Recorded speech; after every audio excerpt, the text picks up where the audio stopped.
Alam kong mahina ka, tarantado! Ay, nalagay! Hoy! Oh! Huwag mo kong lukuhin sarili mo!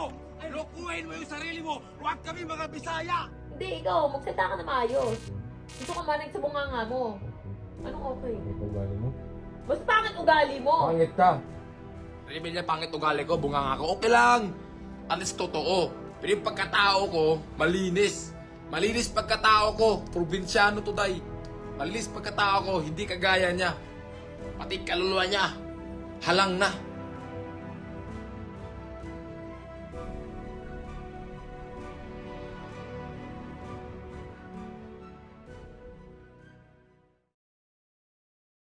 So what's up sa mga kahombre ko dyan? Makagago, what's up na naman nga pala to. At syempre mga kahombre ko, alam nyo na, sobrang init po talaga ng issue ngayon.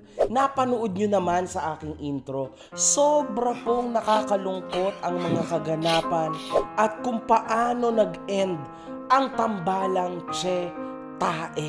Sobrang pangit po ng naging ending nila parehas. Walang nangyari kundi nagkasuhan sila parehas. Ayan po ang patunay. Eto, bang, kita nyo dyan, talagang nagkaso talaga si Cherry White. That's sad. Sa totoo lang, mga kahombre ko, naaawa ko para kay Boy Tapang. Kasi Boy Tapang, alam mo, bro, legit to, man. Sabi mo, ikaw ang unang magkakaso at nagkaso ka. Kaya tumahimik ka na. Kaso lang, literal na for me, parang nagsayang ka ng pera, Ronnie. Nagsayang ka ng time, nagsayang ka ng pera. Kasi wala talagang ginawa sa'yo si Cherry White. Ikaw talaga ang legit na may ginawa kay Cherry White. At yun ay yung live na ginawa mo. Kung saan ang dami mong siniraan na mga tao na super personal na yan kay Cherry. Yan yung masaklap. Alam niyo, sa totoo lang, ang dami nagsasabi, ikaw yan, MG, kakasuhan ka rin ni Cherry White. Actually, may point kayo. Kasi kung si Cherry White yung magkaso sa akin, sure ball yan talaga, meron akong kakaharapin na kaso dyan. Kasi sobrang pangit ng mga nabitawan kong salita kay Cherry White. Wala na tayong magagawa doon, Kasama po yun ng entertainment. Kasama sa entertainment yon na makasuhan ka, na harapin mo yung mga gantot, ganyang hamon. Ganun talaga sa mundo na ginagalawan ko. So, I am actually ready for it. Pero ang tanong, Ronnie, ikaw ba, ready ka ba? Alam nyo, sa totoo lang mga kahombre ko, i-breakdown natin ha. Nagsimula sila sa sobra nilang saya, nagmamahalan sila sobra, gumawa sila ng pangalan, talagang sumikat sila ng todo, sumabog talaga sila. Hanggang sa ang nangyari is, nagkasawaan sila, nagkasiraan, tapos bang, kasuhan na. This is very sad. Kung iisipin nyo lang isipin nyo yon, galing sila sa pagmamahalan, tas ngayon hatred na sa isa't isa. To the point na gusto ng bawat isa na makulong ang isa't isa. Kasi ba't ka ba nagkaso? Para sa tao na yon na managot sa kasalanan niya. Tama? Yan yung nakakalungkot na part. Alam mo, Ronnie, eto real talk nakikita ko sa mga ginagawa mo ngayon, na pilit mong ibinabalik yung dating ikaw at dahil nga napakatindi ng disappointment na nabigay mo sa mga fans mo. Marami akong nababalitaan pero sige, tahimik na lang ako, no? It's fine. Maybe one day, ilalabas natin yan. Sana maalaman mo, maisip mo, na hindi pa rin ganyan ang content mo dati. Sobra yung pagkapeke, Ronnie. Real talk, man. Huwag mong paikutin ang pera mo sa isang content. Be who you were before. Hindi yung ngayon. Tandaan mo yan, Ronnie. Yung mga pera, yung mga pineflex mo na alahas, ganto ganyan. Wala yan, man. Tulad yan, nagkasuhan kayo ni Cherry White. Isang iglap. Ubus lahat yung pera mo. Legit.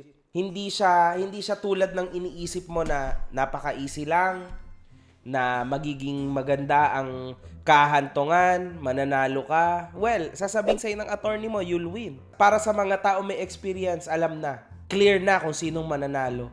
Yun yung nakakalungkot na part, man. Tapos sa totoo lang, nagsayang ka ng oras, ng pera, lahat. Nakakahinayang sa isang banda, Ronnie. Because, ewan ko, man. God. Even sa'yo, Cherry White, meron akong gusto sabihin sa'yo. Sana, inisip mo munang mabuti to, no? Kasi end of the day, parehas naman kayo may pinagsamahan. Pero sa isang banda, mga kahombre ko, kung kahit ako si Cherry White, kunwari, naging babae ako, tas ganun ang ginawa sa akin. Kasi sinisiraan talaga yung magulang ko eh. 'Di ba? Addict daw ang nanay ko, ganto ganyan. That's a tough allegation.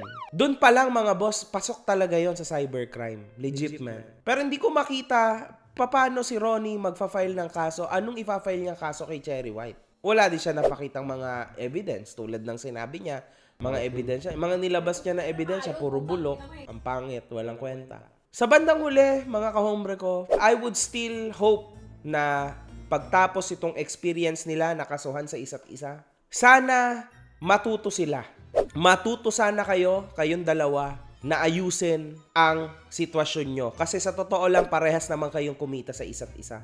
Parehas naman kayo ng ginagawa. Po-promote kayo ng ganito, nagpo-promote kayo ng ganyan para kumita. Alam nyo kung gaano kahirap kumita ng pera. Tapos, ang dami nyong kinita sa tandem nyo, tas ang mangyayari, gagastusin nyo rin lang sa mga hearing, tas to think na ilang taon yan na proseso. It's gonna be a tough ride from now on. Alam nyo yun?